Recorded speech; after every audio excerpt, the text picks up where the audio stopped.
વડોદરા શહેરમાં ward number 11ની કચેરી સામે વહેલી સવારે પીવાના પાણીની લાઇન લીકેજ થતાં હજારો ગેલન પાણીનો વેડફાટ જોવા મળ્યો હતો।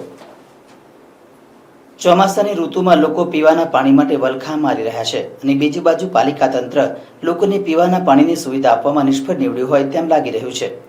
ત્યારે વડોદરા શહેરમાં અનેક ઠેકાણે પીવાના પાણીની લાઇન લીકેજ થતી હોય છે અને હજારો લીટર પાણીનો વેડફાટ જોવા મળતો હોય છે। ત્યારે વડોદરા શહેર વોર્ડ નંબર 11ની કચેરી પાસે વહેલી સવારે પાણીની લાઇન લીકેજ થતાં હજારો ગેલન પાણી રોડ ઉપર વહી ગયું હતું। પાલિકાના ડેપ્યુટી મેયર ચિરાગ બારોટના વોર્ડમાં પાણી લાઇનમાં ભંગાણ થયું છે। તંત્રની બેદરકારીના કારણે લોકોને પીવાના પાણી નથી મળી રહ્યા। ત્યારે વોર્ડ નંબર 11ની કચેરી પાસે પાણીની લાઇન લીકેજ થતાં હજારો લીટર પાણીનો વેડફાટ જોવા મળ્યો હતો।